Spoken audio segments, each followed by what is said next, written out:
कि हमारे पास तीन तरह की स्टैटिस्टिक्स हमारे पास होती है, वो हम यहाँ पे स्टडी करते हैं। जो पहली तरह की स्टैटिस्टिक्स होती है वो हमारे पास होती है एमबी स्टैटिस्टिक्स, और दूसरी हमारे पास होती है बीई स्टैटिस्टिक्स, और तीसरी हमारे पास होती है एफडी स्टैटिस्टिक्स। तो बातें नहीं करो अब। एमबी का मतलब है मैक्सवेल बोल्ट्जमैन। मैक्सवेल और बोल्ट्जमैन ने ये स्टैटिस्टिक्स जो है किसी सिस्टम ऑफ पार्टिकल के लिए दी थी। और दूसरी हमारे पास होती है बोस आइंस्टाइन स्टैटिस्टिक्स, तो ये दी थी बोस और आइंस्टाइन ने मिलके। और जो पता है जो बोस था वो इंडियन साइंटिस्ट था। और जो तीसरी स्टैटिस्टिक्स आपके पास दी थी वो दी थी फर्मी और डिराक ने मिलके। तो मैंने पहले वाले लेक्चर में डिस्कस किया हुआ है कि ये जो पहली तरह की स्टैटिस्टिक्स है ये हमारे पास होती है classical statistics, classical type statistics हम इसको बोल सकते हैं। लेकिन ये जो दोनों हैं ये हमारे पास होती है क्वांटम टाइप स्टैटिस्टिक्स। बोलता है जो मैक्सवेल बोल्ट्जमैन स्टैटिस्टिक्स होती है वो हम क्लासिकल पार्टिकल्स के लिए लगाते हैं।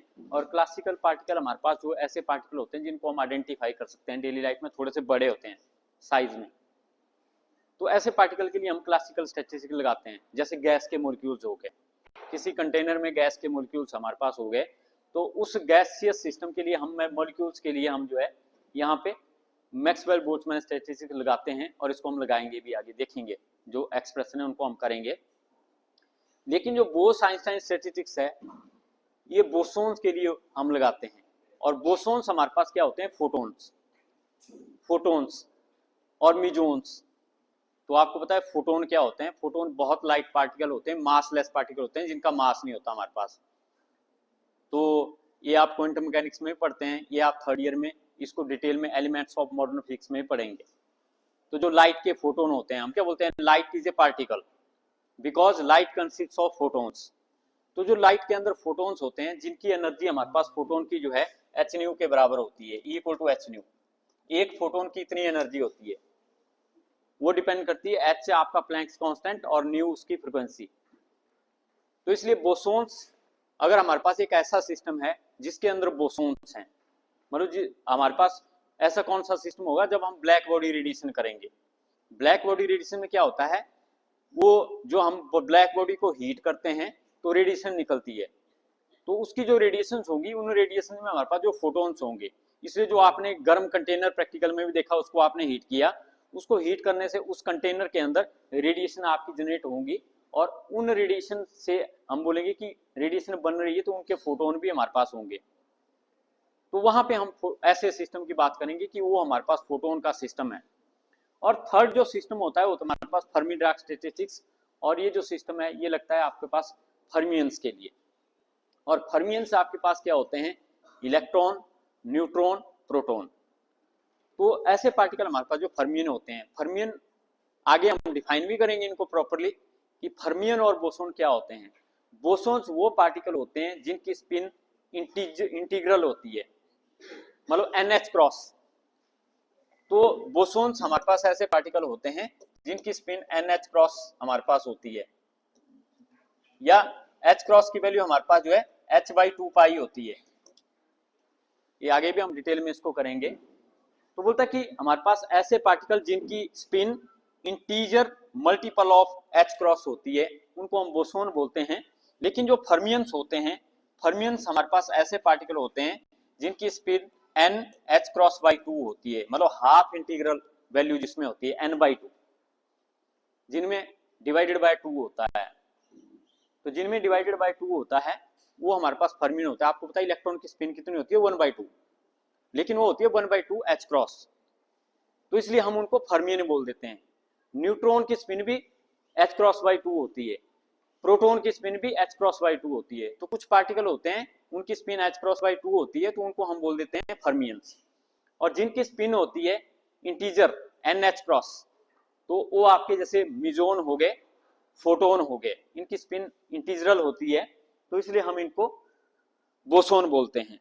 तो ये आगे भी हम इसका डिफरेंशिएट करेंगे। तो ये 3 तरह की स्टैटिस्टिक्स हम यहाँ पे स्टडी करेंगे, मैक्सवेल बोल्ट्जमैन स्टैटिस्टिक्स, बोस-आइंस्टाइन स्टैटिस्टिक्स और फर्मी डिराक स्टैटिस्टिक्स।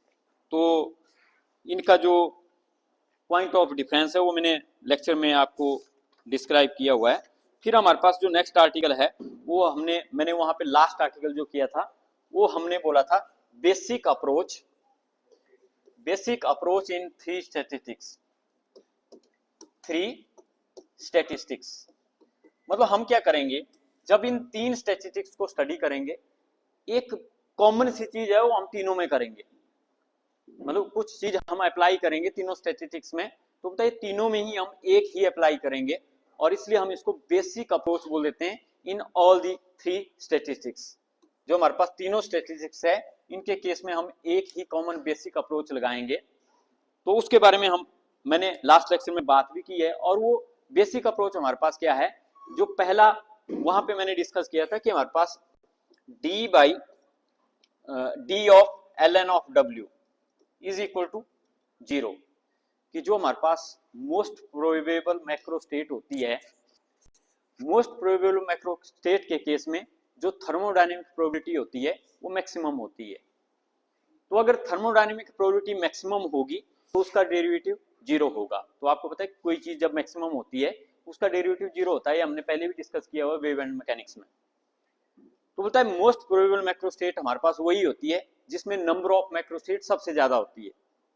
और मैंने वहां पहले आपको W भी डिफाइन किया था कि W हमारे पास जो है थर्मोडायनेमिक प्रोबेबिलिटी होती है, और थर्मोडायनेमिक प्रोबेबिलिटी क्या होती है, number of micro state in A macro state. तो जैसे मान लो मैंने ले ली आपकी कोई ऐसी मैक्रो स्टेट, जैसे हमारे पास A, B, C और D, आपके पास B, C, D और A, और हमारे पास C, A, B और हमारे पास यहाँ पे ये आपका D आ गया। तो यहाँ पे हम जो है डिफरेंट लेंगे, तो A B D A और A हमारे पास आ गया B, तो यहाँ पे हमारे पास आएगा A C D। तो इस तरह से हमारे पास जो भी पॉसिबिलिटी होगी हम अरेंजमेंट यहाँ पे बनाते हैं। मतलब हम क्या कर रहे हैं कि ये जो मैक्रो स्टेट है ये होगी 3-1। तो ये मैंने वहां पे आपको डिस्कस किया हुआ कि जब हम किसी मैक्रो स्टेट को बनाते हैं, मान लो हम 2 कंपार्टमेंट में 4 पार्टिकल डाल रहे हैं, ये आपके इधर हो गया, एक कंपार्टमेंट ए हो गया, एक कंपार्टमेंट ए हो गया। यहाँ पे मैं 2 जनों को बिठा देता हूं, लेकिन यहाँ पे जो बाकी बच्चे मान लो 32 हैं टोटल, तो 30 इस साइड बैठेंगे, लेकिन इस साइड में आपके किसी को नहीं बिठाता हूं और इस साइड में सारे बिठा देता हूं, तो ये कंपार्टमेंट खाली है, सारे इधर बैठे हुए हैं। वैसा ही मैं यहाँ पे कर रहा हूं कि मेरे पास 4 पार्टिकल हैं ABCD, तो मैं यहाँ पे मैक्रो स्टेट कौन सी ले रहा हूँ, 3-1। 3-1 का मतलब क्या हुआ कि 3 बैठेंगे पहले कंपार्टमेंट में और 1 बैठेगा दूसरे कंपार्टमेंट में। तो बताइए अगर हम इस केस में देखें तो ये हमारे पास जो बनी, ये बनी सारी माइक्रो स्टेट्स। ये फर्क होता है माइक्रो स्टेट और मैक्रो स्टेट में। माइक्रो स्टेट, जैसे मैं अगर आपकी बात करूं, मैंने आपको एग्जांपल दिया 2 और 30, तो ये इस मैक्रो स्टेट को मैं बोलूंगा ये 2-30 मैक्रो स्टेट है। लेकिन अब आप ऐसे बैठे हैं तो हो सकता है इधर वाले उधर बैठ जाएं, उधर वाले इस साइड बैठ जाएं, इस साइड भी आपकी अलग अलग अरेंजमेंट हो सकती है। जैसे मैंने यहाँ पे की, पहले ABC इधर बैठे थे, D उधर बैठा था, अब क्या हुआ BCD इधर बैठे, A उधर बैठा। तो इसमें भी आपका जो मतलब 3, अब मैं बोलूं कि ये 3 लड़के इधर से उठ जाएंगे, इधर बैठेंगे, लेकिन जो उधर के 3 है वो इधर बैठ जाएंगे, लेकिन है वही 2-30 का, कि मान लो हमारे पास 2 इधर बैठे हुए और 30 इधर बैठे हुए हैं, तो 2 उठा देता हूं मैं, यहां से उधर कर देता हूं, वहां से 2 इधर बिठा देता हूं, रही तो सेम सिचुएशन 2-30 की ही, कि 2 इधर से उठाए, 2 चेंज किए, फिर मैंने 2 और चेंज किए, फिर 2 और चेंज किए। तो इसी तरह से मैं क्या कर रहा हूं, यहाँ पे टोटल मैं पहले कंपार्टमेंट में 3 ही पार्टिकल डाल रहा हूं और दूसरे कंपार्टमेंट में 1 ही पार्टिकल है, लेकिन मैं उनको चेंज कर रहा हूं बार बार। तो इस तरह से चेंज करने पे जो हमारे पास डिफरेंट कॉम्बिनेशन बनते हैं इनको हम माइक्रोस्टेट्स बोलते हैं। तो यहाँ पे जो मैक्रोस्टेट है वो 3-1, जैसे मैंने 2-30 बोला, 2-30 होगी मैक्रोस्टेट, लेकिन इसकी जो ऑल पॉसिबिलिटी अरेंजमेंट की वो होगी माइक्रोस्टेट। तो बोलता है हमारे पास जिस माइक्रोस्टेट की ये थर्मोडायनेमिक प्रोबेबिलिटीज ज्यादा होती है उसको हम मोस्ट प्रोबेबल माइक्रोस्टेट बोलते हैं, उसको हम मोस्ट प्रोबेबल माइक्रोस्टेट बोलते हैं। तो जितनी ज्यादा माइक्रोस्टेट यहाँ पे बनेगी उतनी ही ज्यादा वो माइक्रोस्टेट आपकी ज्यादा प्रोबेबिलिटी उसकी होगी। लेकिन अब 4 पार्टिकल को 2 कंपार्टमेंट में डालने का यही रास्ता नहीं है, एक और रास्ता भी है, आपके पास 2-2 भी है कि पहले वाली साइड में भी 2 बिठा दिए, दूसरी वाली साइड में भी 2 बिठा दिए। जैसे मैंने बोला 2-30, आप यहाँ पे ऐसा भी तो कर सकते हैं कि 4-28, तो 32 है, 16-16 भी कर सकते हैं। तो इतने सारे डिस्ट्रीब्यूशन आप कर सकते हैं। तो जितने भी आपके डिस्ट्रीब्यूशन बनेंगे वो हमारे पास माइक्रोस्टेट बनेंगी।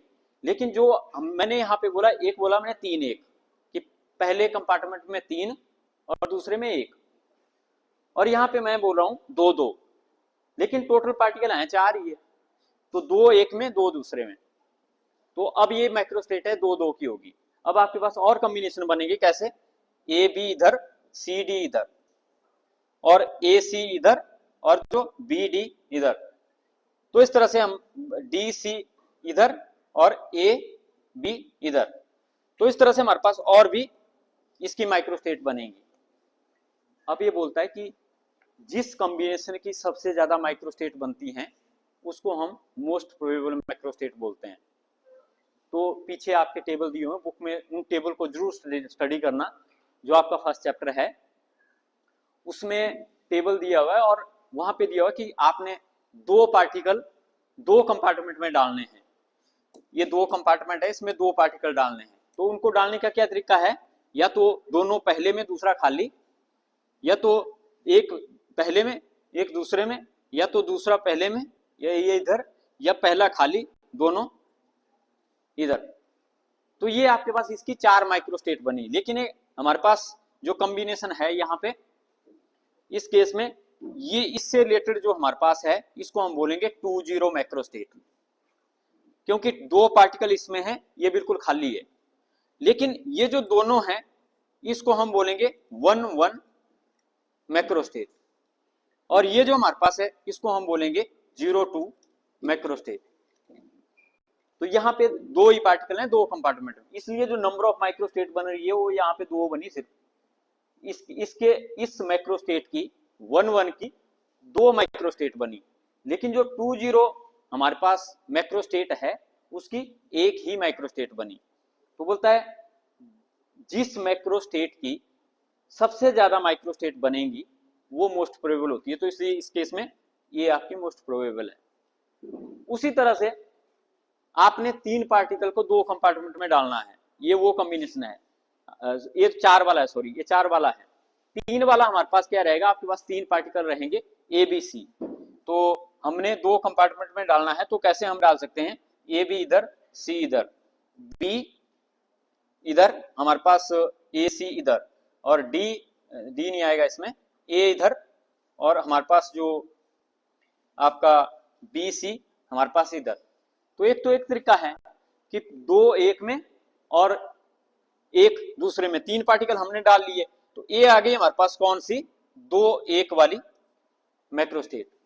लेकिन 3 पार्टिकल को डालने का एक और तरीका भी है कि तीनों पहले में ही आगे, दूसरा खाली रहा, तो इसको हम 3-0 माइक्रोस्टेट बोलेंगे। और उसी तरह से हमारे पास यहाँ पे जो हमारे पास पहले यहाँ पे खाली रहेगा और इसमें तीनों ही हमारे पास आ जाएंगे एबीसी, तो इसको हम 0-3 माइक्रोस्टेट बोलेंगे।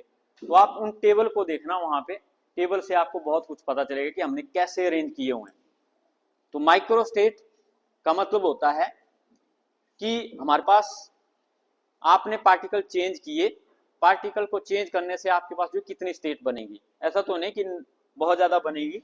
तो आपने 2 कंपार्टमेंट लिए, एक इस साइड एक इस साइड।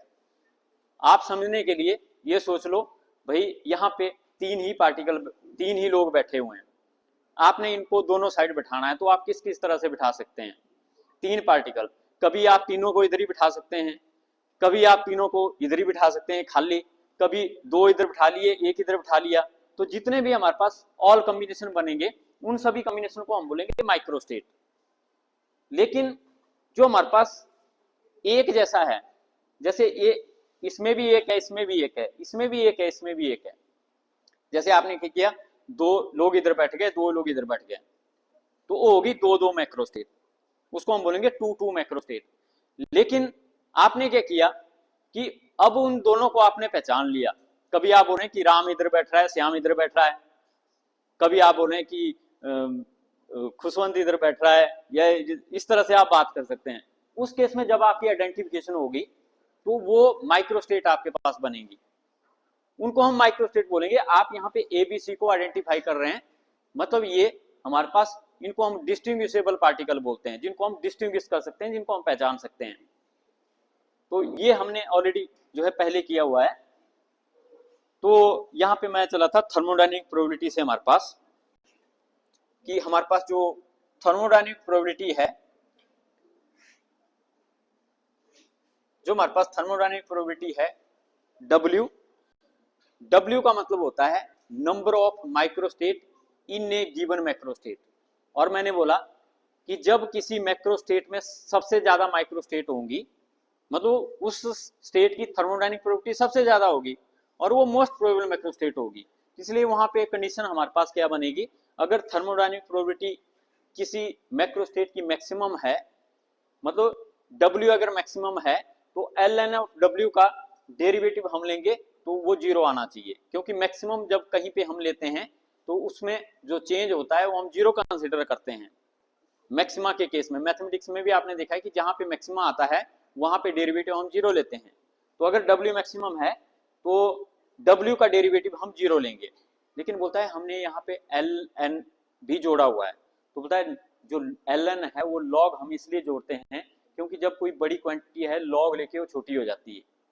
आपके पास अगर 100 है, आप उसका log लोगे तो कितना आएगा 10, अगर 10 है उसका log लोगे तो कितना आएगा 1। तो जो बड़ी स्केल, आपने देखा होगा कई प्रैक्टिकल भी है, मेरे ख्याल से 3rd ईयर में है, तो प्रैक्टिकल में भी कई बार हम ग्राफ बनाते हैं और log लेके बनाते हैं, log लेके बनाते हैं ग्राफ।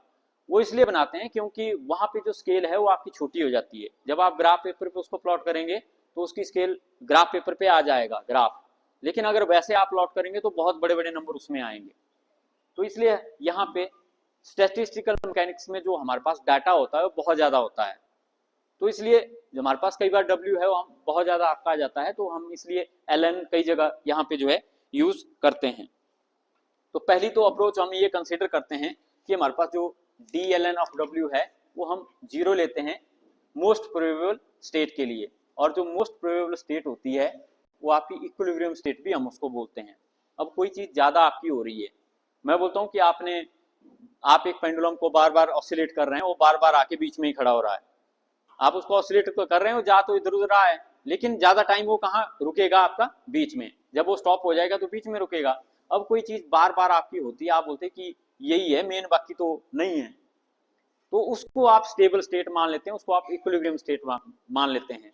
तो जिस मैक्रो स्टेट की प्रोबेबिलिटी सबसे ज्यादा होती है उसको हम जो है इक्विलिब्रियम स्टेट भी बोलते हैं।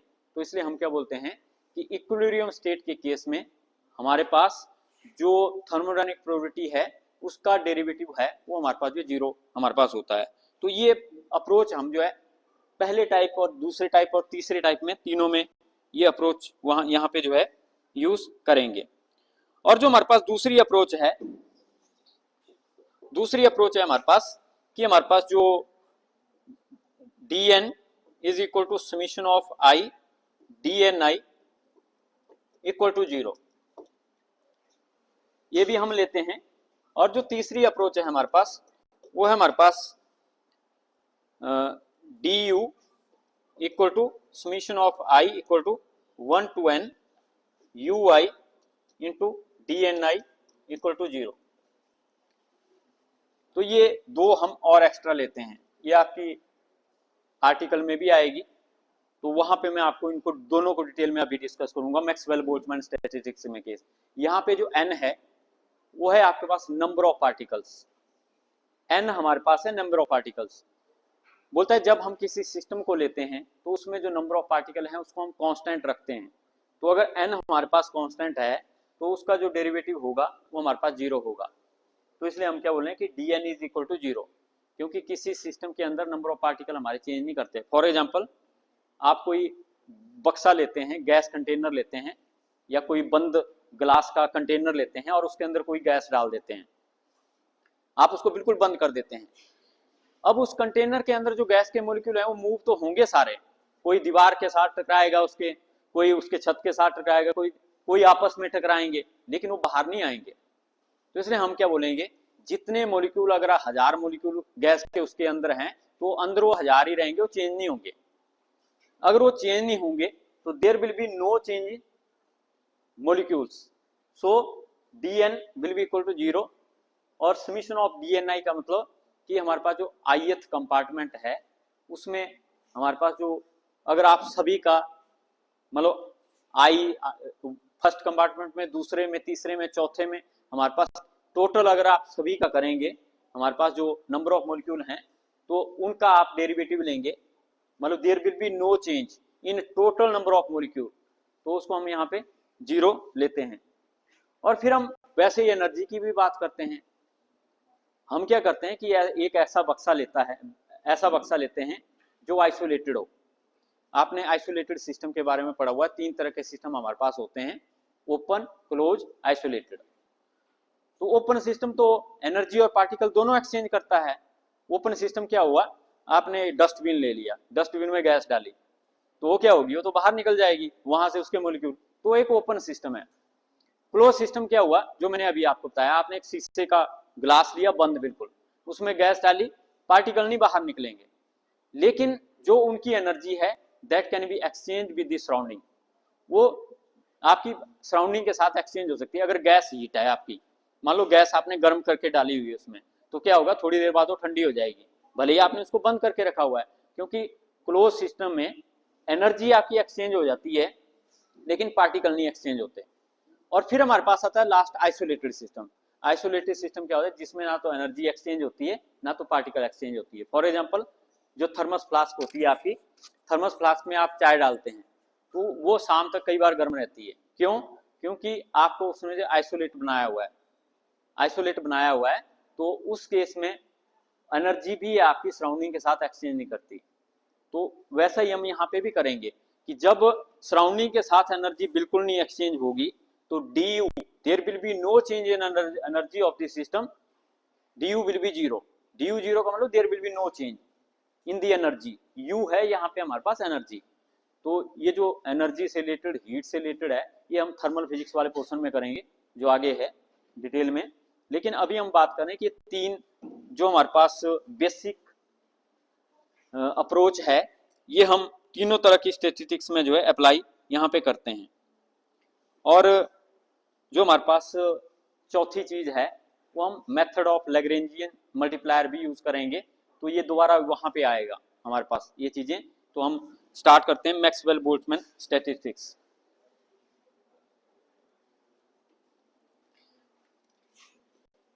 तो एक चीज आपने याद रखनी कि पेपर में जो क्वेश्चन इसका आता है वो बड़े मार्क्स में आपका आता है, या तो आपको मैक्सवेल बोल्ट्जमैन स्टैटिस्टिक्स आ जाएगी, या तो आपको बोस-आइंस्टाइन स्टैटिस्टिक्स आ जाएगी इसका पूरा एक्सप्रेशन, या तो आपको फर्मी-डिराक स्टैटिस्टिक्स का पूरा एक्सप्रेशन आपका आ जाएगा। लेकिन इनके एक्सप्रेशन मैथमेटिकली एक जैसे हैं, अगर आप एक कर लेंगे तो बाकियों में थोड़ा थोड़ा डिफरेंस बीच में रहेगा, तो उसको हम वहां पे जो है करते हैं। तो बोलता है कि मैक्सवेल बोल्ट्जमैन स्टैटिस्टिक्स को स्टडी करने के लिए हम जो है क्लासिकल पार्टिकल कंसीडर करेंगे, क्योंकि ये जो स्टैटिस्टिक्स है ये क्लासिकल स्टैटिस्टिक्स है, मतलब इसमें जो कंसेप्ट यूज होंगे आपके वो क्लासिकल मैकेनिक्स के कंसेप्ट यूज होते हैं। और क्लासिकल मैकेनिक्स में हमारे पास क्या होता है कि हम जो है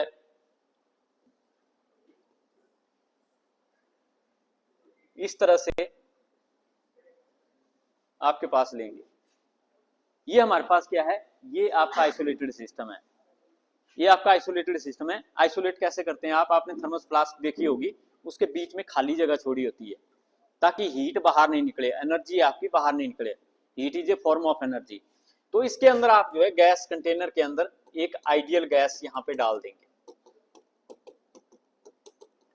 तो ये है हमारे पास system in case of Maxwell Boltzmann statistics. तो मैक्सवेल बोल्ट्जमैन स्टैटिस्टिक्स को स्टडी करने के लिए हम एक आइडियल गैस यहाँ पे ले लेंगे और जो गैस मॉलिक्यूल्स हैं वो हमारे आइसोलेटेड सिस्टम के अंदर हमारे पास यहाँ पे है। तो बता कि जो हमारे पास आइडियल गैस है, इस केस में हमारे पास there is no force between the particles. वैसे जो रियल गैस होती है उसमें पार्टिकल के साथ हमारे पास जो इंटरेक्शन होती है, लेकिन जो आइडियल गैस होती है उसमें हम बोलते हैं कि एक पार्टिकल दूसरे के साथ हमारे पास यहाँ पे कोई फोर्स यहाँ पे नहीं लगाता, लेकिन ये आपस में कोलाइड कर सकते हैं और कोलाइड करके ये आपके डायरेक्शन को जो है चेंज कर सकते हैं। कभी ये वॉल के साथ कोलाइड करेंगे, कभी ये आपस में कोलाइड करेंगे, कभी ये बेस के साथ आपके जो है कोलाइड करेंगे। तो हमारे पास जो distribution of energy, momentum and velocity, तो यहाँ पे जो डिस्ट्रीब्यूशन ऑफ एनर्जी है, मोमेंटम है और वेलोसिटी है, हम उसके बारे में बात करेंगे। तो ये एक स्टैटिस्टिकल सिस्टम है। स्टैटिस्टिकल सिस्टम हमारे पास वो सिस्टम होता है जिसमें लार्ज नंबर ऑफ पार्टिकल हमारे पास होते हैं, जहां पे हम लॉ ऑफ स्टैटिस्टिक्स लगाते हैं। लॉ ऑफ स्टैटिस्टिक्स, तो लॉ ऑफ स्टैटिस्टिक्स के केस में हमारे पास जो थोड़े पार्टिकल हों उनको तो आप स्टडी कर लेते हैं, उनका मोमेंटम भी स्टडी कर लेते हैं, उनकी एनर्जी भी स्टडी कर लेते हैं। लेकिन जब सिस्टम के अंदर बहुत सारे पार्टिकल आपके हों तो उस केस में हम फिर लॉ ऑफ स्टैटिस्टिक्स यहाँ पे लगाते हैं। तो बोलता है कि जो हमारे पास यहाँ पे एनर्जी है, मोमेंटम है या वेलोसिटी है, उनका डिस्ट्रीब्यूशन हम by using law of statistics करेंगे। डिस्ट्रीब्यूशन का मतलब क्या हुआ कि अब इतने सारे पार्टिकल हैं, किस पार्टिकल की कितनी एनर्जी है, किस पार्टिकल को कितनी वेलोसिटी मिल रही है, किस पार्टिकल की कितनी वेलोसिटी हो रही है, तो वहां पे एनर्जी का डिस्ट्रीब्यूशन सभी पार्टिकल में होगा। ऐसा नहीं कि एक पार्टिकल को एनर्जी मिल रही है, वहां पे एनर्जी का भी सभी के बीच में डिस्ट्रीब्यूशन होगा और जो वेलोसिटी है उसका भी डिस्ट्रीब्यूशन होगा। कई पार्टिकल की वेलोसिटी ज्यादा होगी, कई की कम होगी। जब पार्टिकल मूव करेंगे, जो कोलाइड करेंगे वो तो जैसे ही कोलाइड करेंगे वो रेस्ट में आ जाएंगे, लेकिन कोलाइड करने के बाद दोबारा से मूव करना शुरू कर देंगे, तो उनकी जो वेलोसिटी है वो भी चेंज करेगी और उनकी जो मोमेंटम है, क्योंकि मोमेंटम जो है वेलोसिटी पे डिपेंड करता है, वो भी चेंज करेगा और उनकी जो एनर्जी है वो भी चेंज करेगी। तो एक जब वो कोलाइड करेंगे तो वो आपस में एनर्जी एक्सचेंज करेंगे, तो उनकी एनर्जी भी वहां पे चेंज होगी। तो इसलिए जो लॉ ऑफ स्टैटिस्टिक्स है वो हम इनकी एनर्जी डिस्ट्रीब्यूशन पे, वेलोसिटी डिस्ट्रीब्यूशन पे और मोमेंटम डिस्ट्रीब्यूशन पे यहाँ पे जो है लगाएंगे। तो मैक्सवेल बोल्ट्जमैन के केस में हम जो है क्लासिकल स्टैटिस्टिक्स लगाते हैं और इसके जो है कुछ अजम्पशंस हैं। मतलब इस स्टैटिस्टिक्स को स्टडी करने से पहले हम कुछ अजम्पशंस कंसीडर करते हैं। जो मैक्सवेल बोल्ट्जमैन स्टैटिस्टिक्स है इसको स्टडी करते हैं हम, तो इसको स्टडी करने के लिए हम कुछ अजम्पशन स्टडी करते हैं। तो इसमें पहला अजम्पशन है हमारे पास volume of phase space cell. Volume of phase space cell, और इससे पहले जो पहला आर्टिकल है वहां पे मैंने डिस्कस किया था कि हमारे पास जो फेज स्पेस सेल का वॉल्यूम होता है वो हम H0 लेते हैं, H0। तो बोलता है H0 can be as small as possible. तो पहले तो आपको ये पता होना चाहिए कि फेज स्पेस सेल क्या होता है। आपने पढ़ा हुआ है पोजीशन स्पेस। पोजीशन स्पेस क्या होता है, जहां पे हम किसी पार्टिकल की पोजीशन को 3 कोऑर्डिनेट से लिखते हैं, XYZ से। तो ऐसे स्पेस में जब आप किसी पार्टिकल की पोजीशन बताते हैं तो उस स्पेस को हम पोजीशन स्पेस बोल देते हैं। लेकिन बोलता है कि जब ये पार्टिकल आपका मूव कर रहा हो अगर, तो उसको हम डायनेमिक सिस्टम बोल देंगे। एक होता है स्टैटिक सिस्टम जो जिसमें पार्टिकल रेस्ट में है, यहाँ पे पार्टिकल आपका रेस्ट में है और आप उसके कोऑर्डिनेट बता रहे हैं। लेकिन जब आपका पार्टिकल मूव करता है तो आपको पता है उसके कोऑर्डिनेट भी मूव करते रहते हैं, चेंज करते रहते हैं, और जो इस केस में इसका मोमेंटम है वो भी आपका होगा, क्योंकि पार्टिकल की अगर वेलोसिटी है तो उसका मोमेंटम भी होगा, P = m/v। v अगर है तो मोमेंटम भी होगा। तो इसलिए यहाँ पे हम जो है 3 कोऑर्डिनेट और यूज करते हैं, Px, Py, Pz। तो इसलिए ये जो हमारे पास अब आपका स्पेस बनता है, इस स्पेस को हम आपका फेज स्पेस बोलते हैं। फेज स्पेस क्या होता है? पोजीशन स्पेस और मोमेंटम स्पेस का कॉम्बिनेशन। मतलब इसलिए फेज स्पेस आपका हुआ 6 डायमेंशनल, क्योंकि हमारे पास जो पोजीशन स्पेस होता है वो भी 3 डायमेंशनल होता है, 3 कोऑर्डिनेट होते हैं, एक्स वाई और जेड एक्सिस होती हैं। और जो हमारे पास मोमेंटम स्पेस बनेगा उसमें भी 3 कोऑर्डिनेट होते हैं, P X, P Y, P Z. तो इन दोनों को मिला के अगर हमारे पास फेज स्पेस बनता है तो फेज स्पेस हमारे पास बनता है, उसके 6 कोऑर्डिनेट होंगे। तो इसलिए 6 डायमेंशनल स्पेस होता है आपके पास फेज स्पेस। तो मैंने पहले डिटेल में वहां पे बताया हुआ है, तो आप उसको देखें।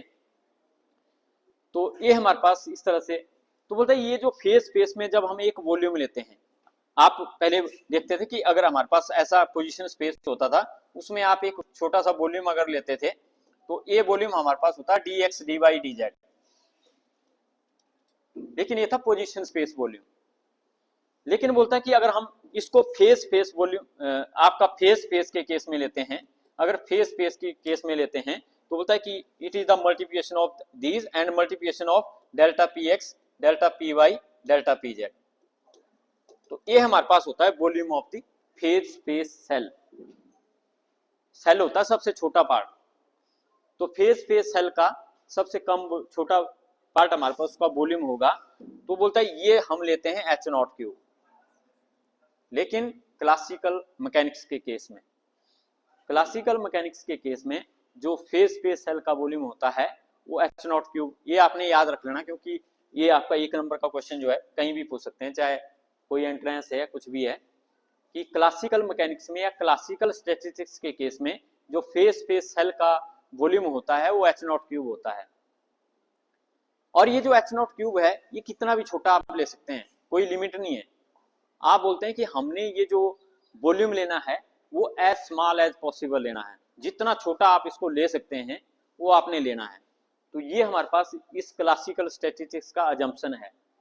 तो कई बार क्वेश्चन आ जाता है कि derive the expression for the classical statistics. वहां ये नहीं बोला होता कि मैक्सवेल बोल्ट्जमैन के लिए आपने एक्सप्रेशन डिराइव करना है, वहां पे सीधा क्लासिकल बोला होगा। तो क्लासिकल का मतलब जो पहले ही सबसे पहली है, मैक्सवेल बोल्ट्जमैन। तो जब हमें मैक्सवेल बोल्ट्जमैन के लिए एक्सप्रेशन डिराइव करना है तो सबसे पहले हम इसका जंक्शन, जो सबसे पहला जंक्शन लेंगे वो हम लेंगे कि फेज स्पेस सेल का साइज आपने एच नॉट क्यूब लेना है, जो कि जितना कम हो सके उतना आप ले सकते हैं। और बढ़िया रहता है कि as small as possible and it can even approach to 0। तो यहाँ कोई लिमिट नहीं है कि कितना छोटा आपने लेना है, लेकिन जो बाकी 2 स्टैटिस्टिक्स हैं उनमें लिमिट है। उनमें क्या लिमिट है? उनमें है कि आप एच क्यूब से बड़ा ही ले सकते हैं, एच क्यूब के बराबर ले सकते हैं। तो उसका भी वहां पे मैंने रीजन डिस्कस किया हुआ है कि हम एच क्यूब से ज्यादा नहीं ले सकते, क्योंकि वहां पे क्वांटम मैकेनिक्स का कंसेप्ट आ जाता है, और according to Heisenberg uncertainty principle वहां पे एच क्यूब से ज्यादा नहीं हो सकता। वो मैंने एक्सप्लेन भी किया हुआ है कि delta X, delta P Y, delta Y, delta Z, delta P X. तो अगर आप इस पे हाइजेनबर्ग अनसर्टेनिटी प्रिंसिपल लगाते हो तो तीनों को मल्टीप्लाई कर देते हो, तो वहां पे एच क्यूब से कम ही हम उसका साइज ले सकते हैं। यहाँ पे जितना कम चाहे आप ले सकते हैं क्लासिकल स्टैटिस्टिक्स के केस में, लेकिन क्वांटम के केस में हम इसको उतना कम नहीं ले सकते। तो पहला अजम्पशन आपने यही लेना है। तो मैं थोड़ा थोड़ा आपको पिछला भी यहाँ पे करवा रहा हूं, लेकिन यहाँ पे ये पहला अजम्पशन है हमारे पास। तो बोलता कि हमारे पास जो दूसरा अजम्पशन है वो हमारे पास phase space can be divided into a very large number of cells. तो phase space can be divided into a very large number of cells. कि हमारे पास जो फेज स्पेस है उसको आप बहुत ज्यादा छोटे छोटे सेल्स में डिवाइड कर सकते हैं। तो ये इसको अगर मैं फेज स्पेस बोलूं तो इसको मैं बहुत ही छोटे छोटे सेल्स में डिवाइड कर सकता हूं, लेकिन कंडीशन यही रहती है कि सभी सेल का साइज जो है सेम होना चाहिए। फेज स्पेस क्या हुआ? एक जगह सोच सकते हैं आप उस जगह के आपने बहुत छोटे छोटे कमरे बना दिए और बोलते हैं इन कमरों का साइज आप एज स्मॉल एज पॉसिबल ले सकते हैं। तो कम से कम अगर आप इनका साइज लें तो हमें बोलेंगे कि ये हमने फेस स्पेस के सेल बना दिए हैं। और ये भी हमने फर्स्ट चैप्टर में स्टडी किया है वहां पे कि हमारे पास पहले तो कंपार्टमेंट आ गए, जैसे मैंने अभी बात की कि ये पहला कंपार्टमेंट है दूसरा कंपार्टमेंट, और हमने दोनों कंपार्टमेंट में पार्टिकल डालने हैं। वो है हमारे पास कंपार्टमेंट कि ये पहला कंपार्टमेंट ये दूसरा कंपार्टमेंट। लेकिन अगर कंपार्टमेंट आपके अलग अलग साइज के हैं, मान लो इधर थोड़े डेस्क लगाए हुए हैं इधर ज्यादा डेस्क लगाए हुए हैं, तो हम क्या बोलेंगे कि ये वाला कंपार्टमेंट छोटा है ये वाला कंपार्टमेंट बड़ा है। तो उस केस में हम क्या करते हैं कि सबको बराबर करने के लिए हम सभी के इतने छोटे छोटे सेल बनाएंगे कि एक सेल का साइज दोनों के लिए बराबर बन जाए। जैसे ये दो हमारे पास मान लो यहाँ पे ये दो, ये आपका बड़ा है और ये छोटा है साइज में, ये मैंने थोड़ा सा बड़ा बनाया हुआ है थोड़ा छोटा, तो मैं इसको इस तरह से डिवाइड करूंगा कि इसके जो सेल बने वो बिल्कुल सारे एक ही साइज के बने। तो ये आपका एक आर्टिकल है पीछे, division of phase space into cells. तो हम क्या करते हैं कि जो फेज स्पेस है उसके छोटे छोटे सेल बना देते हैं ताकि डिफरेंस ना रहे। डिफरेंस किसमें? साइज में, कि ये कंपार्टमेंट बड़ा दूसरा कंपार्टमेंट छोटा। तो इसलिए हम क्या करते हैं कि एक ही साइज के सेल बना देते हैं और पूरे को इसको कवर कर लेते हैं। तो आप ऐसा कर ही सकते हैं, अगर कोई बोले कि मेरे को बैठने के लिए इतनी सी जगह चाहिए, इस एक डेस्क के बराबर चाहिए, तो आप क्या करेंगे इसके बराबर का नाप लेके पीछे तक ऐसे छोटे छोटे सारे बना देंगे तो बराबर हो गए। तो इसलिए ये कंपार्टमेंट छोटा है ये बड़ा है, लेकिन एक को बैठने के लिए तो इतना घर चाहिए, तो इतने इतने साइज के आप सेल बना देंगे तो इक्वलाइजेशन हो गई एक तरह से। तो वैसे ही हम क्या करते हैं कि जो डिफरेंट साइज के कंपार्टमेंट होते हैं उनके कंपार्टमेंट को हम जो है छोटा कर देते हैं, सेल बना देते हैं उसके। तो वही यहाँ पे बोला है कि जो दूसरी कंडीशन है हमारे पास या दूसरा अजम्पशन है, कंडीशन नहीं हम इसको अजम्पशन बोल सकते हैं। अजम्पशन होता है कि मानना, कि हम मान लेते हैं कि हमारे पास जो फेस स्पेस है उसको हम बहुत सारे very large number of cell में डिवाइड कर देते हैं फेस स्पेस सेल को। और आपको पता है आप इतनी कर जगह के भी बहुत सारे टुकड़े कर सकते हैं। अगर आपके पास इतनी कर जगह है आप इसके छोटे छोटे बहुत सारे टुकड़े कर सकते हैं जितने मर्जी करने हो। कैसे? साइज छोटा करना पड़ेगा। अगर मैं बोलूं इसके 4 टुकड़े करने, आपने करना है किधर को एक इधर को, हो गए 4 टुकड़े। मैं बोलूं इसके 8 करने, तो फिर आपको सोचना पड़ेगा मैं ऐसे करूं, 8 हो गए। मैं बोलूं इसके 100 करने हैं तो फिर आप क्या करेंगे इसको 10 में डिवाइड करेंगे, फिर ऐसे 10 इधर को 10, 100 बन गए। तो जितने मर्जी आप जितने ज्यादा टुकड़े करेंगे उतना साइज छोटा हो जाएगा सेल का। तो ऐसा ही यहाँ पे बोल रहा है कि phase space can be divided into a very large number of cell and in that case size of cell will decrease too much. अगर आप बहुत ज्यादा हमारे पास सेल बना देंगे तो साइज भी आपका जो है वहां पे सेल का छोटा होता जाएगा। तो ये हमारे पास जो दूसरा इसका अजम्पशन हो गया। तो होता है कि तीसरा अजम्पशन हमारे पास क्या है? तीसरा अजम्पशन हमारे पास रहेगा कि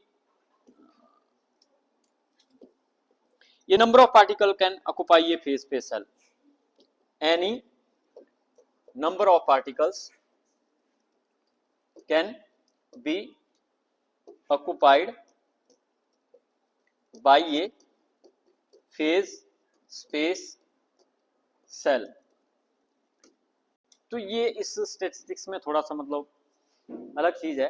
बोलता है कि एक सेल में कितने भी पार्टिकल आप डाल सकते हैं, क्योंकि यहाँ पे पार्टिकल क्या है जैसे गैस मॉलिक्यूल हैं, छोटे पार्टिकल हैं, तो कितने भी पार्टिकल हम इसमें डिस्ट्रीब्यूट कर सकते हैं। फॉर एग्जांपल मैंने यहाँ पे बोला यहाँ पे एक ही बंदा बैठ सकता है, आप एक से ज्यादा बंदे नहीं बिठा सकते।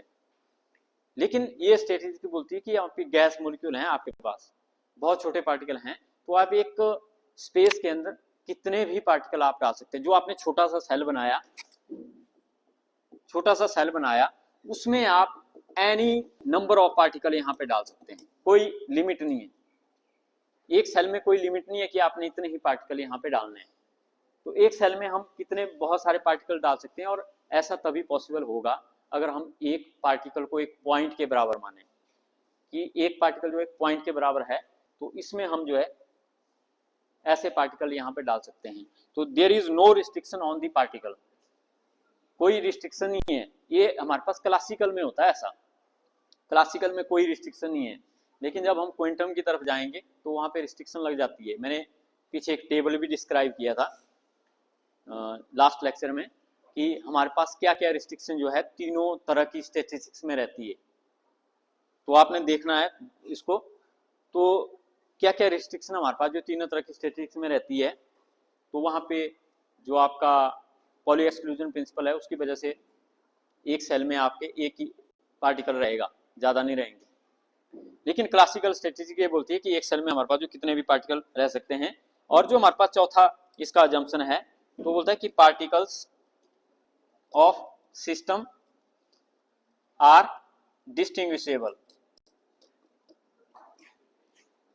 बोलता है इस सिस्टम के केस में, जो मैंने बोला यहाँ पे मैंने गैस के पार्टिकल डाले, लेकिन बोलता है ये जो गैस के पार्टिकल होंगे ये डिस्टिंग्विशेबल होंगे।